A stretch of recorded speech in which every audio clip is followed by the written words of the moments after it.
Hi all, so now we will be solving Hindi. अब हम हिंदी का क्वेश्चन पेपर देखेंगे।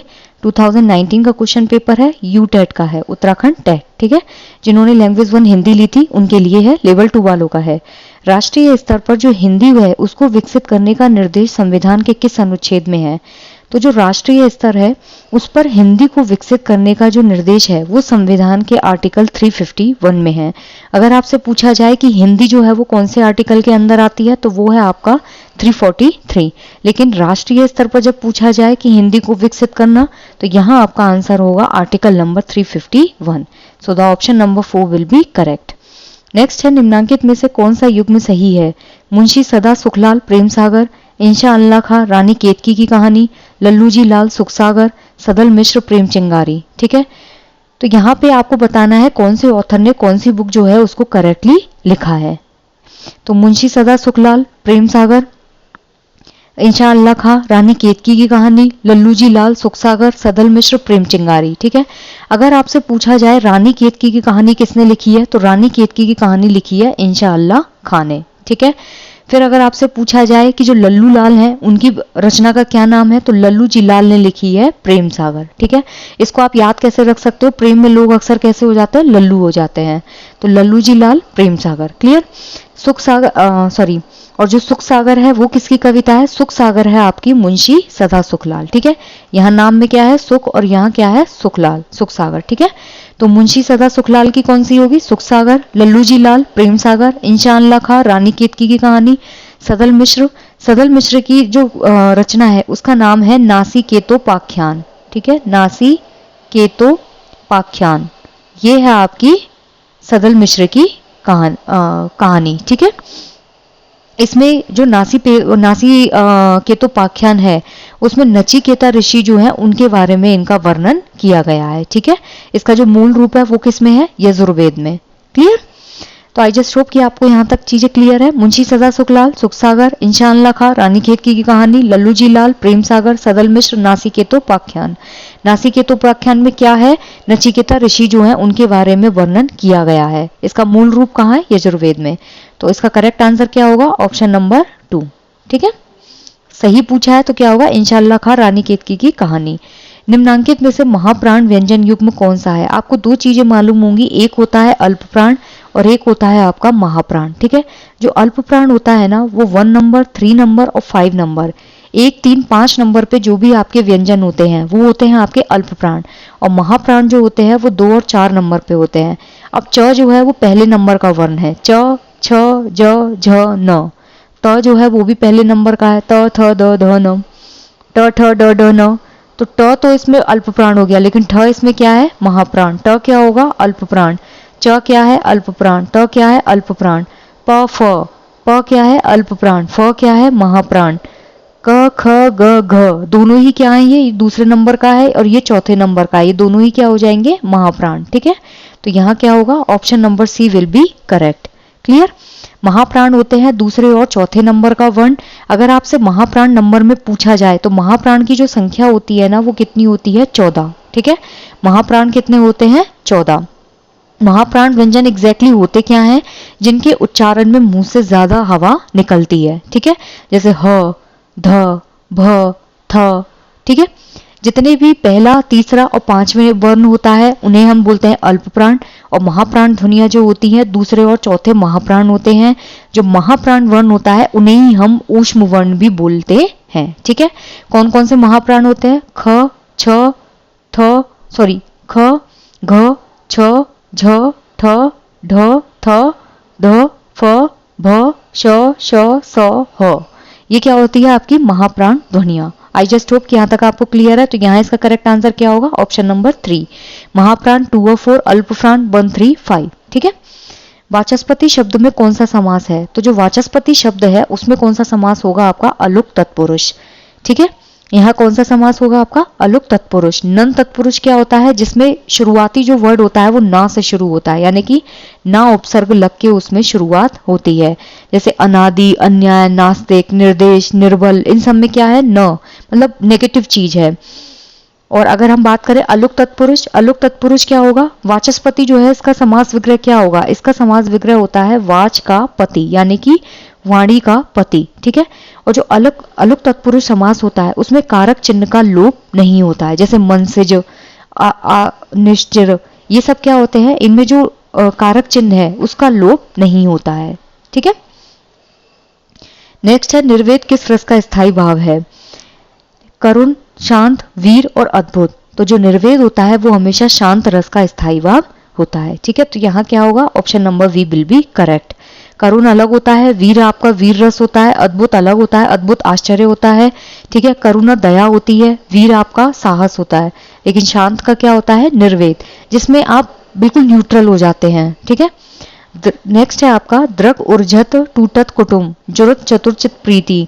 इस पद में कौन सा अलंकार है? विशेषोक्ति, विभावना, असंगति, विरोधाभास। तो यहाँ इसका जो करेक्ट आंसर होगा आपका दैट वुड बी असंगति अलंकार।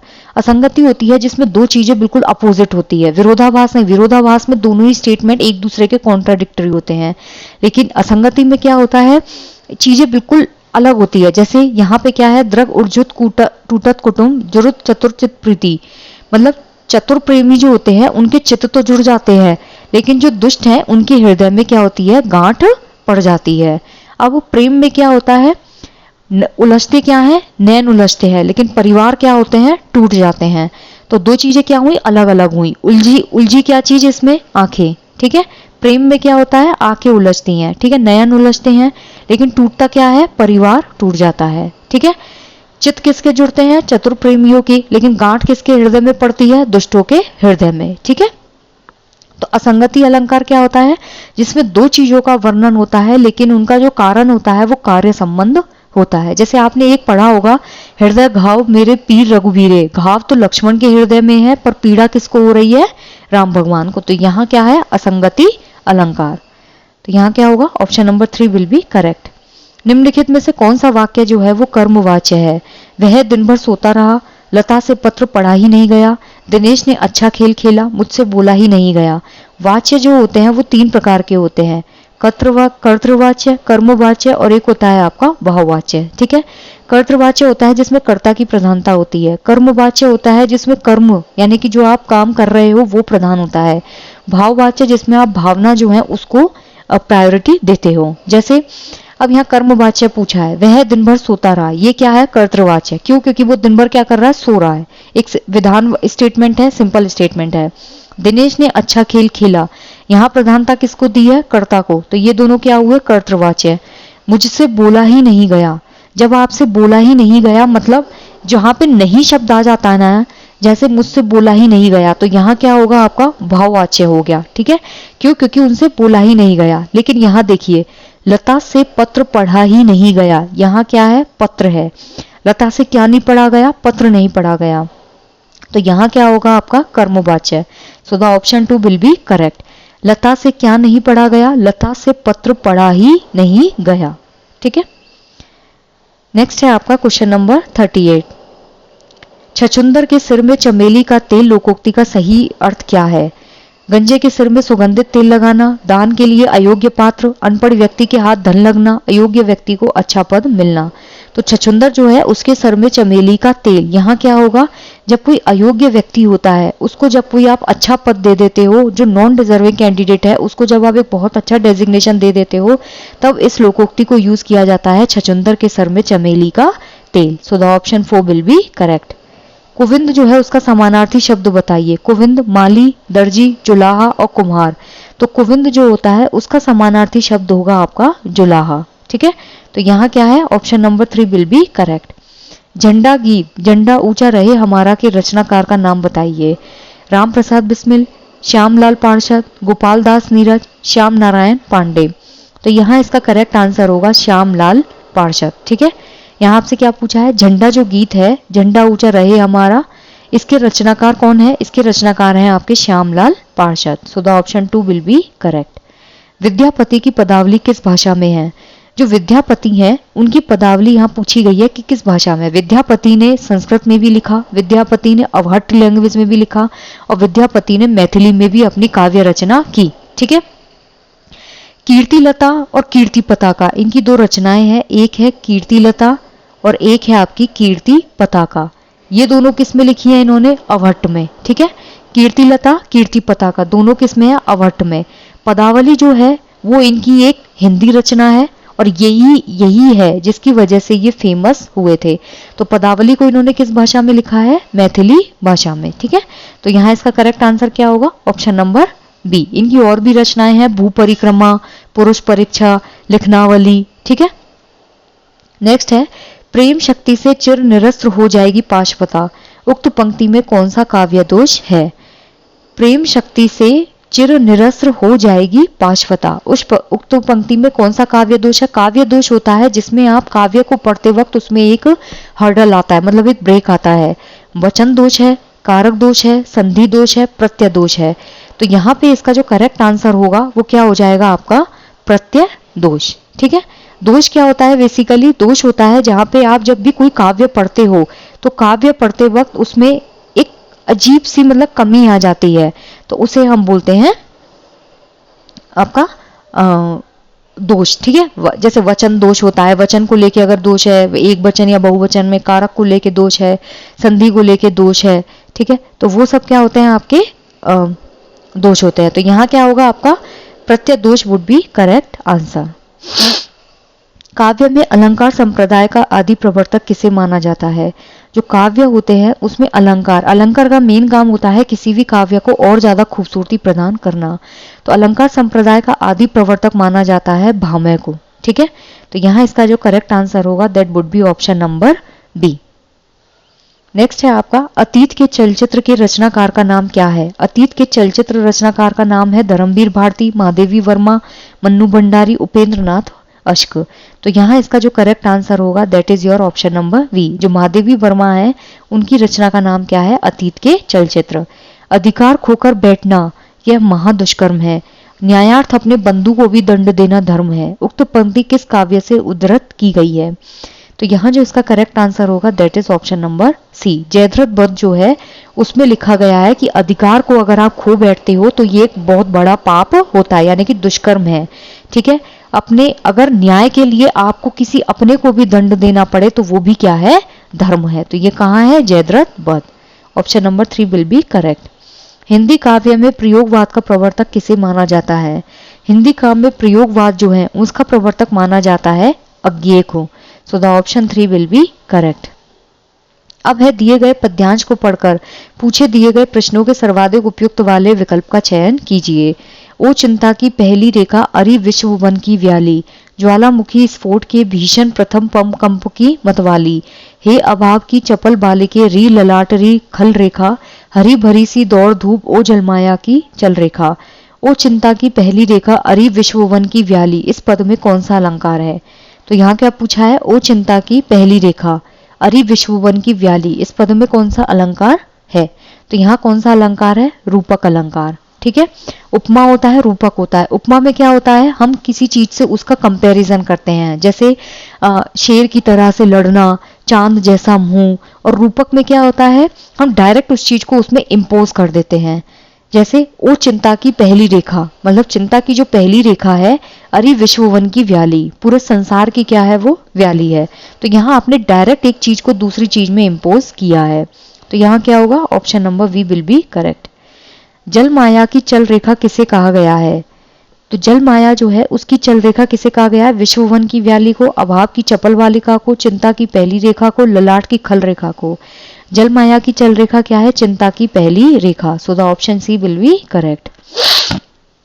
नेक्स्ट है 49। जल माया का क्या आशय है? जल का महत्व, मायात्मक संसार, जल तरंगों की चंचलता, जल क्रीड़ा। तो जो जल माया है उसका आशय यहाँ पे क्या है? मायात्मक संसार। जल माया मतलब आपने देखा होगा एक बहुत ही गिमिक वाला वर्ल्ड होता है जिसमें हम क्या करते हैं, लोग मतलब शो ऑफ बहुत करते हैं, तो एक माया जाल। तो मायात्मक संसार जो है उसी को ही हमने क्या बोला है? जल माया। नेक्स्ट है उपर्युक्त पद में किस रस की प्रबलता है? करुण, रौद्र, भयानक और शांत। तो यहाँ पे आपसे पूछा है कि कौन सा जो रस है उसको यहाँ पे दिखाया गया है, तो उसका करेक्ट आंसर होगा आपका भयानक रस। ठीक है, क्यों भयानक रस क्यों बोला है? पहली रेखा चिंता की विश्ववन की व्याली बन जाती है, ज्वालामुखी विस्फोट के भीषण प्रथम कंपसी मतवाली, ए अबाब की चपल बालिके री ललाट की खल रेखा, हरी भरी सी दौड़ धूप ओ जलमाया की चल रेखा। मतलब यहाँ पे चिंता की जो पहली रेखा है उसको विश्व वन की व्याली बताया है। ज्वालामुखी का जो विस्फोट होता है उसमें जो लावा निकलता है वो धीरे धीरे जैसे निकलता है उसको किससे कंपेयर किया है, मतवाली चाल। अभाव में जब आप रहते हो तो मस्तिष्क पे जो ललाट में रेखाएं आती हैं और हरी भरी सी दौड़ धूप, चल माया की चल रेखा, मतलब एक गिमिक वर्ड जो है, एक माया जाल जो है उसके बारे में यहाँ वर्णन किया है। अब है निम्नांकित गद्यांश को पढ़कर पूछे दिए गए प्रश्नों के सर्वाधिक उपयुक्त उत्तर वाले विकल्प का चयन कीजिए। वेदों के एकेश्वरवाद, उपनिषदों के ब्रह्मवाद तथा पुराणों के अवतारवाद, बहुदेववाद की प्रतिष्ठा जन समाज में हुई है और तदनुसार हमारा धार्मिक दृष्टिकोण भी अधिकाधिक विस्तृत और व्यापक हो गया है। हमारे साहित्य पर धर्म की इस अतिशयता का प्रभाव दो प्रधान प्रभावों में पड़ा। आध्यात्मिकता की अधिकता होने के कारण हमारे साहित्य में जीवन संबंधी गहन विचारों का विस्तार अधिक नहीं हुआ। प्राचीन वैदिक साहित्य से लेकर हिंदी के वैष्णव साहित्य तक हम यही बात पाते हैं। सामवेद की मनोहारिणी ऋचाओं से लेकर सूर और मीरा की सरस रचनाओं तक सर्वत्र परोक्ष भाव की अधिकता और लौकिक विचारों की न्यूनता दिखाई देती है। इस मनोवृत्ति का परिणाम यह हुआ कि साहित्य में उच्च भावनाएं तो प्रचुरता से भरी गईं, किंतु एक जीवन का चित्र उपस्थित करने में वह कुछ कुंठित सी हो गई। तो यहाँ पूछा है अवतारवाद की अवतारणा कहाँ से हुई है, मतलब जो अवतारवाद है वो कहाँ से अवतरित हुआ है, वैदिक साहित्य से, पौराणिक साहित्य से, उपनिषद से और परवर्ती लौकिक साहित्य से। तो इसका जो करेक्ट आंसर होगा that would be option number we.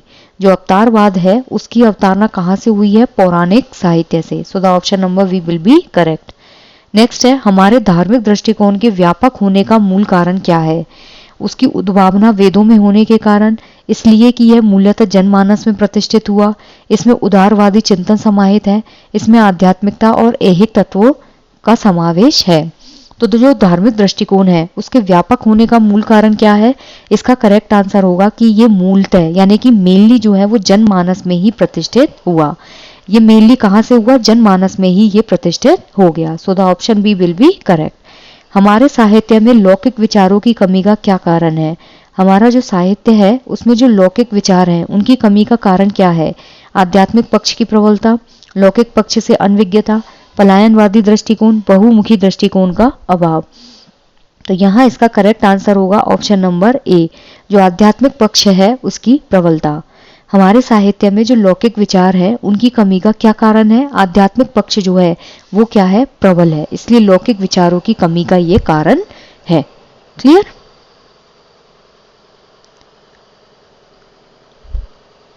प्राचीन साहित्य में आध्यात्मिक पक्ष की प्रबलता का क्या परिणाम हुआ। समग्र रूप से हमारा चारित्रिक विकास हुआ, समाज अकर्मण्य हो गया, लौकिक जीवन के चित्रण के अभाव में साहित्य एकांगी हो गया, साहित्यिक विकास अवरुद्ध हो गया। तो यहाँ इसका करेक्ट आंसर होगा जो प्राचीन साहित्य था उसमें जो आध्यात्मिक पक्ष की प्रबलता थी उसके परिणाम स्वरूप जो लौकिक जीवन है उसके चित्रण के अभाव में साहित्य कैसा हो गया, एकांगी हो गया। अभिव्यक्ति की दक्षता विकसित करने का उपयुक्त उपागम है वाद विवाद प्रतियोगिता और सांस्कृतिक कार्यक्रमों में प्रतिभाग, परस्पर संवाद, स्वाध्याय की प्रवृत्ति, सार्वजनिक कार्यक्रमों में सहभाग। तो जो अभिव्यक्ति की दक्षता होती है, मतलब आप कितना अच्छे तरीके से चीजें बोल पाते हो, उसको विकसित करने का उपयुक्त उपागम क्या है। उसको विकसित करने का उपयुक्त उपागम है वाद विवाद की प्रतियोगिता और सांस्कृतिक कार्यक्रम में प्रतिभाग। हम जितना ज्यादा डिबेट में पार्टिसिपेट करते हैं हम उतना ज्यादा इफेक्टिव तरीके से बोल पाते हैं। नेक्स्ट है क्वेश्चन नंबर 56। भाषा शिक्षण का कौन सा उद्देश्य कौशलात्मक उद्देश्य की श्रेणी में आता है। यानी कि जो लैंग्वेज टीचिंग है उसका कौन सा ऑब्जेक्ट कौशलात्मक उद्देश्य की श्रेणी में आता है। छात्रों को राष्ट्रीय सांस्कृतिक एकता से परिचित कराना, छात्रों को व्याकरण के नियमों का बोध करवाना, राष्ट्रभाषा के प्रति सम्मान का भाव जगाना, छात्रों को देश के विभिन्न भाग के लोगों से संपर्क करने योग्य बनाना। तो यहाँ इसका जो करेक्ट आंसर है that is option number D. जो छात्र है उनको देश के अलग अलग भाग के जो लोग हैं उनसे संपर्क करने योग्य बनाना। नाटक अभिनय से मुख्य लाभ क्या होता है। उच्चारण शुद्ध होता है, भाषा ज्ञान बढ़ता है, पढ़ने लिखने की दक्षता बढ़ती है, समय अनुकूल बोलने की कला विकसित हो जाती है। तो जब आप नाटक का अभिनय करते हो, जितने भी एक्टर्स होते हैं या कोई भी हम प्ले करते हैं, तो उसमें समय के अनुकूल बोलने की जो एक आर्ट होती है वो हमारे अंदर डेवलप हो जाती है। व्याकरण शिक्षण में अंतरयोग प्रणाली सर्वोत्तम है, क्योंकि जो ग्रामेटिकल टीचिंग होती है उसमें जो अंतरयोग प्रणाली है वो सबसे बेस्ट है। क्यों? इस प्रणाली से व्याकरण के नियमों का क्रमबद्ध ज्ञान होता है, भाषा के शुद्ध लिखने पढ़ने की दक्षता विकसित होती है, व्याकरण शिक्षण अरुचिकर नहीं होने पाता, छात्रों का भाषा बोध बढ़ता है। तो यहाँ इसका जो करेक्ट आंसर होगा कि जो व्याकरण शिक्षण है उसमें अंतरयोग प्रणाली को सबसे अच्छा क्यों माना जाता है? क्योंकि व्याकरण शिक्षण जो है वो अरुचिकर नहीं होने पाता। So the option C will be correct कि जो व्याकरण का शिक्षण है वो हम अरुचिकर नहीं होने देते। निम्नलिखित में से कौन सा कथन असत्य है? भाषा और उसके साहित्य में अंतर होता है, मातृभाषा सीखने का स्वाभाविक क्रम है, सुनना बोलना पढ़ना लिखना भाषा और उसके साहित्य में चोली दामन का साथ होता है, शिक्षण सिद्धांत और शिक्षण सूत्रों में कोई अंतर नहीं होता। तो यहाँ इसका जो करेक्ट आंसर है that is option number D, कि कौन सा कथन यहाँ असत्य है कि जो शिक्षण सिद्धांत होता है और जो शिक्षण सूत्र होता है उसमें कोई भी डिफरेंस नहीं होता, टीचिंग प्रिंसिपल्स और टीचिंग फॉर्मूलाज में कोई अंतर नहीं होता। जबकि असत्य क्या है? भाषा और साहित्य में कोई अंतर नहीं होता, ये सत्य है। मातृभाषा सीखने का स्वाभाविक क्रम है, पहले लिसनिंग फिर स्पीकिंग फिर रीडिंग और राइटिंग, भाषा और उसके साहित्य में चोली दामन का साथ होता है। टीचिंग प्रिंसिपल और टीचिंग फॉर्मूलाज में डिफरेंस होता है, टीचिंग पेडागोजी होती है आप किस तरीके से बच्चों को पढ़ा रहे हो, और टीचिंग फॉर्मूलाज होते हैं टीचिंग सूत्र मूर्त से अमूर्त की ओर, साधारण से विशिष्ट की ओर। कहानी का प्राण तत्व क्या है? कथावस्तु, पात्र, कथोपकथन, संवेदनशीलता। तो यहाँ इसका जो करेक्ट आंसर होगा that is option number D, कहानी का जो प्राण तत्व है वो क्या है? आपकी संवेदनशीलता। So I just hope guys कि आपको ये चीज़ अच्छे से क्लियर है। If you guys have any doubt then you can pin me in comment section. Thank you so much.